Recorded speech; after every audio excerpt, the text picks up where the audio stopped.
నమస్కారం, welcome to GK news 9. జై తెలంగాణ.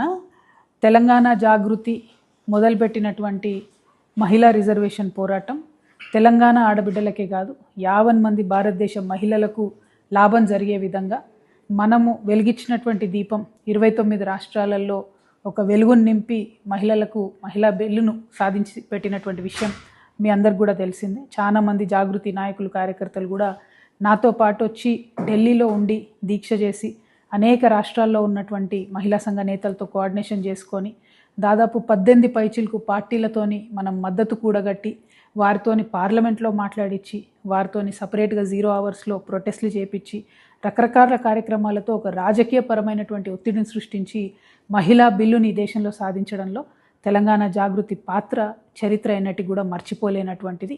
మరి ఆనాడే చెప్పినాం, మహిళా బిల్లు పాస్ అయింది, కాకపోతే దాని లాభం ఒక పోస్ట్ డేటెడ్ చెక్ లాగా ఉంది, వెంటనే ఆ లాభం వచ్చేటట్టుగా కేంద్ర ప్రభుత్వం చర్యలు తీసుకుంటలేదని మేము ఆనాడే అభ్యంతరం చెప్పడం జరిగింది. ఒక పక్క సంబరాలు చేసుకుంటేనే ఇంకో పక్క ఇది ఇమీడియట్గా మహిళలకు లాభం చేకూర్చడం లేదు.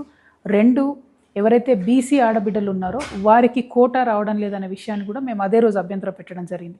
అయినప్పటికీ కేంద్ర ప్రభుత్వం తనకున్నటువంటి బలంతోని పార్లమెంట్లో డీలిమిటేషన్ను, జనాభా లెక్కలను రెండింటిని మహిళా బిల్లుకి ముడిపెట్టి ఆనాడు బిల్ పాస్ చేసుకోవడం జరిగింది. కొత్త పార్లమెంటు బిల్డింగ్ వచ్చినప్పుడు కూడా మోదీ గారు మరి అందులో మహిళా బిల్లును ప్రవేశపెట్టి ఈ దేశ ఆడబిడ్డలందరికీ కూడా ఎంతో మేలు చేసామనే విధంగా ఒక PR స్టంట్ లాగా దాన్ని చేయడం జరిగింది. బట్ అల్టిమేట్లీ జరిగింది ఏంటి? పోయినటువంటి కేంద్రం ఎన్నికల్లో మహిళలకు రిజర్వేషన్ రాలేదు. ఆ తర్వాత 10-12 రాష్ట్రాల ఎన్నికలు జరిగితే అప్పుడెప్పుడు కూడా రిజర్వేషన్లు రాలేదు. ఇప్పుడు మళ్ళీ కొత్తగా 2011 జనాభాను తీసుకొనే మేము ఈ రిజర్వేషన్లు ఇస్తామని చెప్తున్నారు. మరి దీనివల్ల మహిళలకు నష్టం జరుగుతుందనేటటువంటిది నేను పర్సనల్గా భావిస్తూ ఉన్నాను. 2027 జనాభా గణన జరిగేంత వరకు ఆ జనాభా గణనలో కూడా మీరేదైతే బీసీలను లెక్కిస్తామని చెప్పారో బీసీ కాలం పెట్టి లెక్క పెట్టిన తర్వాత మీరు మహిళా బిల్లుకు అప్లై చేసినట్టయితే బీసీ కోటా వస్తుంది, మహిళలకు కూడా ఎక్కువ సీట్లు వచ్చేటటువంటి అవకాశం ఉంటుంది. కాబట్టి 2027 వరకు ఆగాలని చెప్పి ఆ లాభాన్ని మహిళలకు కలిగించాలని చెప్పి నేను భారతీయ జనతా పార్టీని డిమాండ్ చేస్తూ ఉన్నాను. ఇది బీసీ బిడ్డలు, ముఖ్యంగా బీసీ ఆడబిడ్డలందరూ కూడా కదలాల్సినటువంటి తరుణం.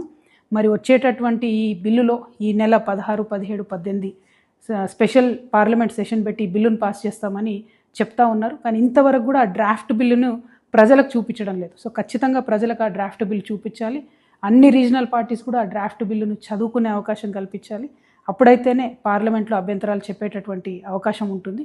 కాకపోతే బీజేపీ ఎప్పుడు చేసినట్టుగానే మరి కంటిన్యూస్గా మోసపూరితమైనటువంటి వైఖరితో బిల్లు ప్రవేశపెట్టినటువంటి రోజు ఆ ఉదయం మాత్రమే బిల్లుని ఇస్తూ ఉన్నారు. దీన్ని వ్యతిరేకించాలని నేను అందరు పొలిటికల్ పార్టీస్ని కూడా రిక్వెస్ట్ చేస్తూ ఉన్నాను. ఇదివరకు మాతో కలిసి పనిచేసినటువంటి 18-19 పొలిటికల్ పార్టీస్కి కూడా నేను పర్సనల్గా మాట్లాడతాను. ఈ బిల్లును వ్యతిరేకించాల్సిందిగా కూడా వారందరినీ కోరుతాను. మహిళలందరం కూడా మనం ఐక్యంగా ఉండాలి. మనకు సాధించుకున్నటువంటి హక్కులు అమలు చేసుకోవడానికి మరొక పోరాటానికి సిద్ధంగా ఉండాలి. Thank you. జై తెలంగాణ, జై జాగృతి. ఈ వీడియో మీకు నచ్చినట్లయితే లైక్ బటన్ క్లిక్ చేయండి. మరిన్ని వీడియోలను పొందడానికి దయచేసి సబ్స్క్రైబ్ చేయండి.